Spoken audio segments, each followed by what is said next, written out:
Aaron Judge, as a regular season Yankee, has done the thing. Like, he has accomplished a sufficient resume to be considered a legend in pinstripes. But in this place, for this franchise, that matters less. It matters less than winning the whole thing, because they did it 27 times.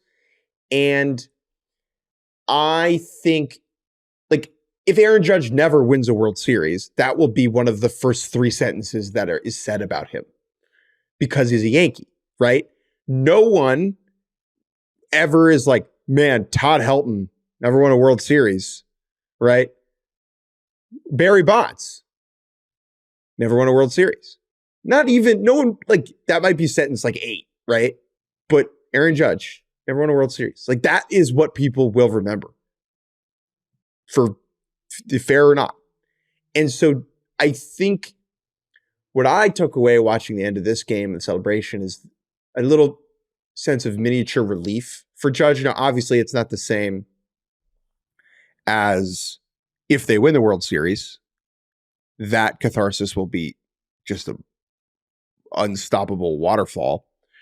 But you could see a little of it, right? You could see a little of it, because the expectations of what it means to be Aaron Judge, to lead the franchise where it is win it all or nothing, in a sport where winning it all is so hard and so random.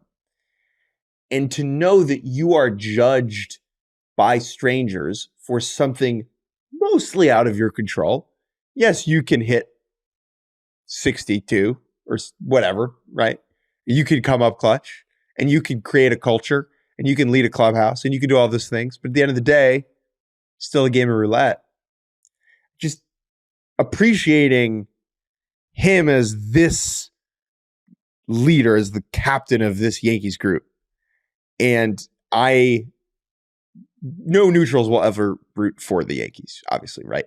But I think one should be able to appreciate the life that Aaron Judge has lived, and appreciate that he is now able to experience what he has gotten to experience by getting to the World Series. Yeah, I agree with all that. The other thing I would add, and I would say I think that was clear. You know, he is so stoic's not the right word, but he really is just like keeps it so the same all the time, because that's part of the job for him in particular. But it was clear that he understood, and this is the other point I just want to make about him before we take a break, is just like, when you think about how his career started in 2017 as a rookie, and after that season, how close they get with Houston, regardless of, I'm not relitigating why they lost, whatever, but that to get that close, and then to trade for Giancarlo a month later, you know, at that point, you're like, all right, well, now it's just a matter of time, you know. And for the number of times that they've lost since then, sometimes close to the World Series, sometimes 2023, where it is just a complete catastrophe.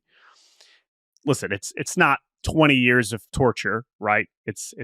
But when you think about also how close he did get to free agency, not that we ever really thought he was going to leave, but that was part of that conversation too, is that he had earned that much that they wanted to keep him when he hadn't yet, you know, won or even come that close, hadn't even been to the World Series yet. I think that speaks to him. I think that speaks to what they think of him. And now it will be very cool to see him there. But ultimately, the reason they're going is because they traded for Juan Soto. And because Giancarlo Stanton is on a heater of a lifetime, as well as some other obviously important contributions up and down the lineup.